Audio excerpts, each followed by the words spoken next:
Are you a DM whose players do not know how to spend all the gold and wealth that you give them? Or are you one of those players who doesn't know what to do with all that gold? Let's figure what to do with our coinage in D&D 5th edition today on Flutes Loot.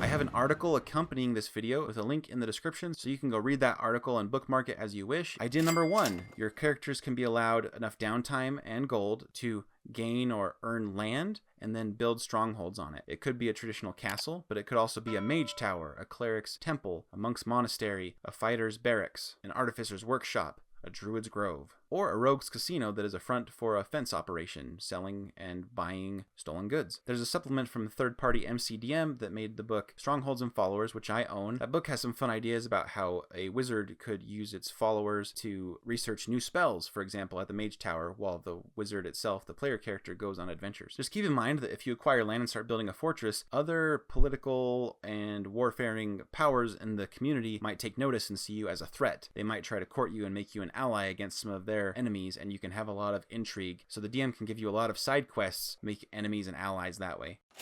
Idea number 2, Proteges, wards, and followers. In old editions of D&D, these used to be the ways that you became a grand adventurer after like level 10. You no longer had to do adventuring so much yourself. You would train up people to do things for you, and you would accumulate your wealth and gain power and renown in the land. Your pupils, your followers, they can be given gold so that you can give them errands to go do your bidding. They can become a spy network. They can create more allies and do negotiations for you on your behalf. They can train local militia to strengthen a town. One of my favorite parts of Baldur's Gate 2 that I think was based on 2nd edition was that there were certain quests for different characters where you could gain a stronghold, where one of them was like a druid grove and you were the archdruid of a druid enclave. There was an interdimensional orb that suddenly appeared that was the size of Disneyland in the middle of Baldur's Gate, and you could go inside and explore it and figure out what it was and make it your mage stronghold. There was a castle that was under siege by trolls that if you cleared it, you could become the lord of that land, as the predecessors were slain except for their daughter who was part of your party. And having those strongholds came with side quests along the way where you'd have to make decisions like, oh, your followers or the peasants or the locals are feeling this way. Do you want to give them gold to make them happier, or do you want to tax them more? You know, like those kind of things. Not every player is going to love that. They might just hand wave it, but some of them will eat it up. I once gave players an abandoned town, like a ghost town, that they were able to claim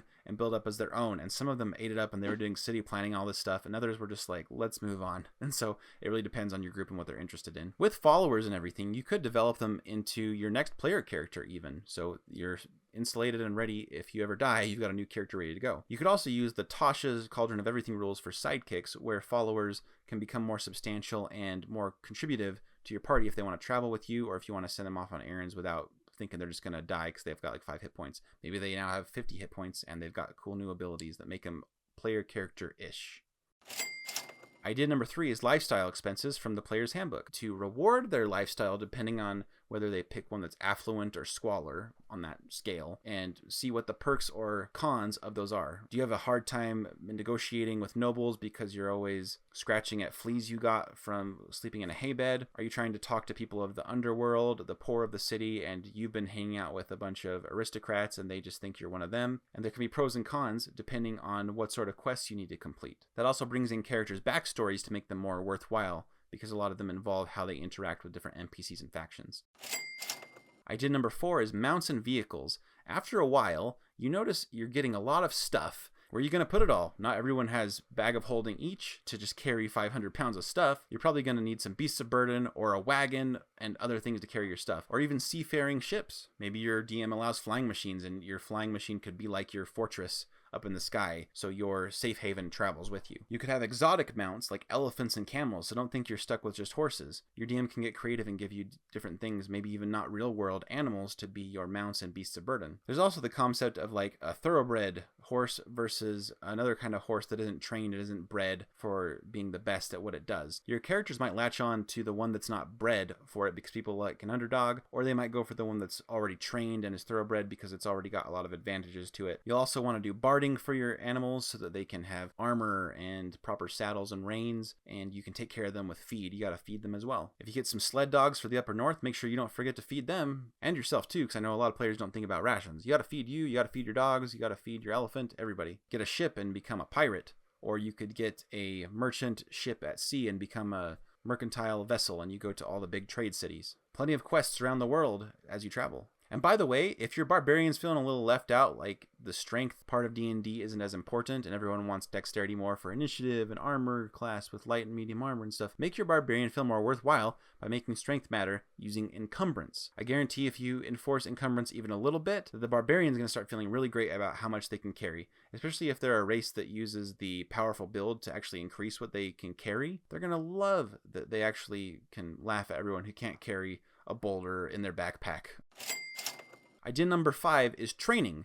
There's 2 kinds of training. One is if you just have a lot of downtime and you want to learn new skills and you've found someone who can teach you those things, they're an expert in it, then they could teach you how to use a new skill, use a new weapon, learn a new spell. The other type is a leveling up kind of training where the DMG has a optional rule that says if you want to level up, you need to invest a certain amount of gold depending on how much you've progressed in your levels, and time investment as well. This is a remnant of old D&D editions where you gained XP, experience points, from getting gold and then spending that gold. So if you didn't get gold, you didn't spend your gold, you couldn't level up. It's a very different system than today. But originally D&D was way more about dungeon delving and accumulating wealth, so it kind of makes sense. And it has its merits.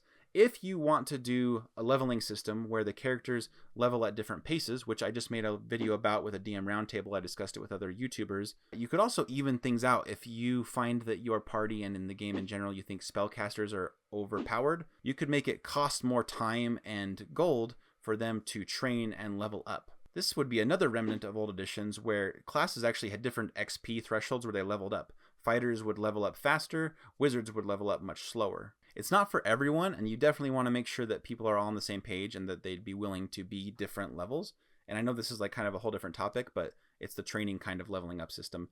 I did a poll, and some people said if they had to be different levels in their party, they just wouldn't play in that game. So see if your players feel that way. They might think it's fun, they might think it's a challenge. I would be into it because I've just been playing 5th edition for a long time. Newer players or people who don't play as often might not feel that way.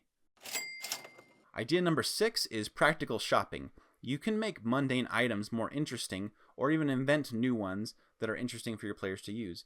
You can give players opportunities to use chalk, for example, to mark certain things in a dungeon, to mark where they've been going. If they're getting turned around, they can use it for climbing by chalking up their hands. It can really get the creativity going so that your players spend more money on practical mundane items, or even on guides to help them through a wilderness. I'm playing Tomb of Annihilation right now, and I like that they added in that there's insect repellent, water gathering, funnels, tarp things, and a system for getting guides, and you can pick different guides. So Use the DM can give the players a lot of options for allies and practical shopping to do for whatever they're preparing for. Idea number 7, probably the most obvious one on this list, is buying magic items. You can also craft magic items, and my wife Opal has made a few videos about that, and they're very popular. I highly recommend you check those out. Finding a magic item that you are looking for can involve some schmoozing and getting around town. There's actually some rules that are given in the Dungeon Master's Guide for how to find different magic items, because there may not be just a magic item shop that's so stereotypical. You might need to go to different noble houses or lords or merchants who accumulate some of these items, but they're important to them. So it'd be tough to get them to part with them for just more wealth if they're already wealthy people. Maybe you can do quests for them that are worth more than gold. So you as the DM can really set up players to enjoy getting magic items by tying quests to them and doing errands for those that have already accumulated magic items and power. But you also might find magic items from less savory folks. One of the DMG's results when you're looking for magic items is that you might find a seller or a buyer, if you're selling magic items, who is kind of like, no questions, let's just do it. And it's like at a discount than what you expected. And you have to decide as a player, am I going to take this deal, or is there like some strings attached, like this item's cursed and I don't know it, or someone's looking for this item and they're going to kill me to try to get it? Those are the kind of things that your players are going to start thinking about, and you can have a lot of fun having them find and decide whether to get certain magic items. Is the deal too good? How much do you want that magic item? Oh, they need to make a decision. Oh, what's it going to be? And that can be a lot of fun. It could also give your characters something to strive for at lower levels if they find a really cool magic item with someone and the value of it is far beyond what kind of wealth they've accumulated. But then it gives them the idea, okay, if I ever get 20,000 gold, I'm going to come back to that guy and I'm going to buy it. So it gives them a goal of what to do with their gold. And then every time they spend gold along the way, it's going to be like, oh, but I want the 20,000. And they'll have to decide what to do with that. Are they going to spend some gold now for their immediate need? Or are they going to save and be frugal for their big magic item?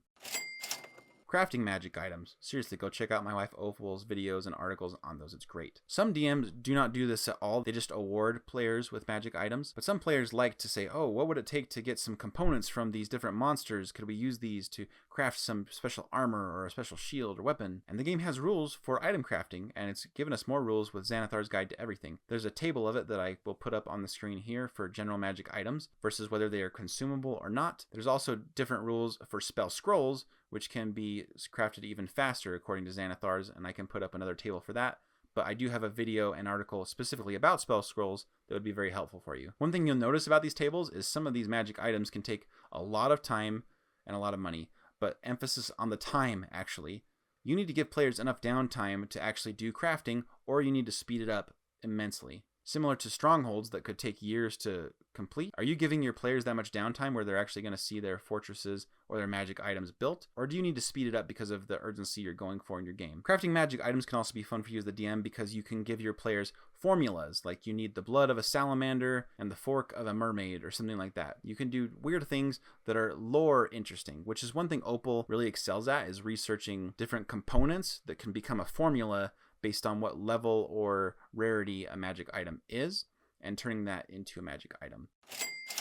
Another similar idea is spell components. And I'm going to plug myself again because I did a video and made an article about enhanced spell components where you can reward spellcasters so they don't just want to use their component pouch or their arc and focus all the time. You can give them special components that upgrade their spells. Like if one of the characters likes to cast the dream spell, which uses sand like the Sandman as one of its components, you could give them sand from the elemental plane of water from like a beach there. If there even are beaches, because I think it's just all water. I don't know. You get creative, like some special place where the sands are special. You could give them sand of that, and then when they cast a dream spell, they can enhance the psychic damage they do when they're a threatening presence, or maybe they could force someone to fall asleep if they fail a saving throw and then they end up dreaming, and so that would be pretty crazy, right? But aside from that, of enhanced spell components, just any sort of spell components that your characters might be trying to gather, you can give them the opportunities to do so.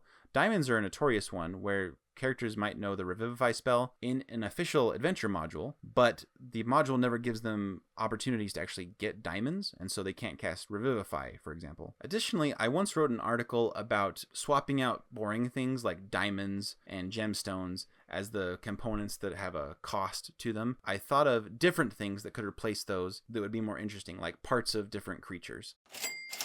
Idea number 10. You could create long-term spell fixtures, an area with a permanent anti-magic field or a permanent zone of truth. Create a bunch of glyphs of warding that last until they are triggered or dispelled to fortify their fortresses, or create Iron Man type suit up situations with glyph of warding. Clerics have a lot of spells that are based on like long-term protecting areas. Druids have some spells like that too. In fact, clerics can even create their own temple, and if they do it enough, they can make it permanent. The symbol spell is a great example where it has a lot of gold cost, but man, can it just wreck anyone that tries to get into your space that you did not welcome to be there. You can create permanent teleportation circles by using a teleportation circle spell in the same place for 365 days. That might be one where you get a powerful follower who can do that for you, because that's going to take a while. But once you have it, you have a permanent 5th level spell teleportation circle there that you can always go to return to your fortress, for example, and you don't have to walk all the way back, travel by boat, and use all those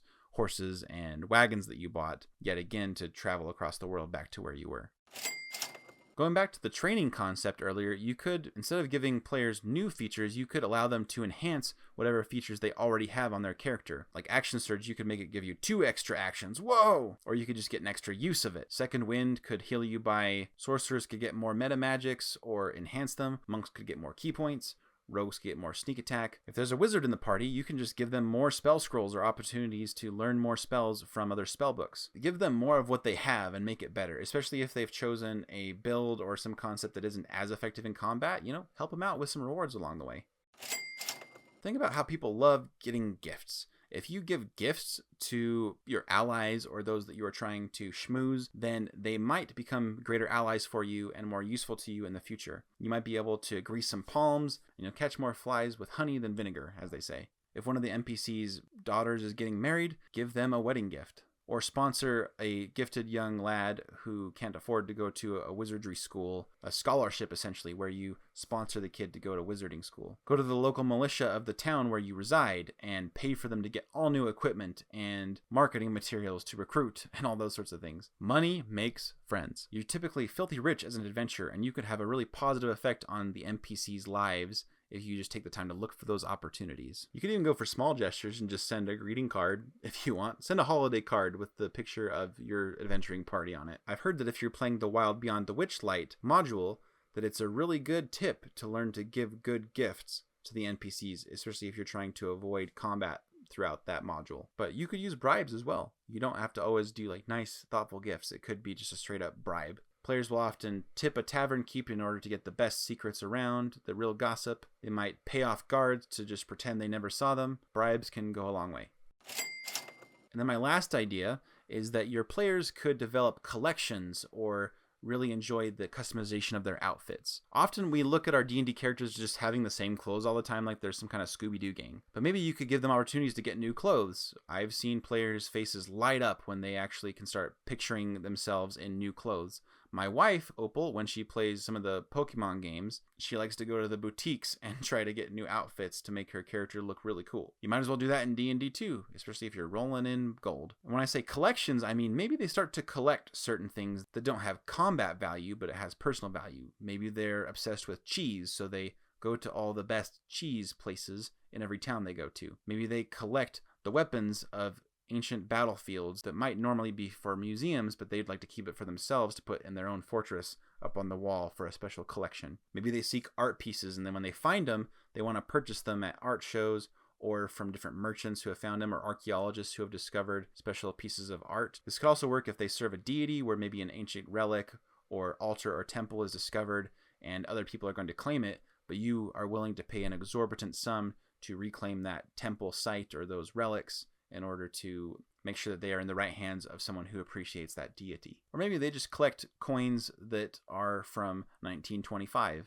or something, just like the real world collecting quarters. Maybe the character is collecting special soaps of different scents, or perfumes. Perfume's a great one. They can get different perfumes from different places for different occasions. Bards can collect instruments. Druids could collect plants from lands far away to cultivate in a grove altogether, maybe even all poisons, exotic poisons in their garden. Artificers might keep the failed inventions that they botched or their constructs that didn't quite work out, or maybe it's not theirs, maybe it's from other inventors that they respected that have passed on, but those inventors inspired them to do their own inventions, so they keep those up as like, oh yes, my mentor, my inspiration, this was his first failure, and it reminds me that I can always succeed if I work hard, even if my failures were many as well. Barbarians might collect special furs from exotic animals, their horns, skulls, their fangs. So I hope you get the idea that there are plenty of ways that you as the DM can set up your players to spend their gold. If you're a player, ask your DM about some of these things and say, hey, I want to spend my gold on this idea that I had. Can you help me make it happen? In the real world, if you're fed up with income inequality and unfair employers, then maybe you can be the employer you dream of in the first world. Live your true fantasy. Be a good boss. If you want to leave a tip for all the tips that I gave you, go ahead and hit that subscribe button and that like button. And I hope you enjoy your adventure this weekend. I'll see you in the next video. Bye.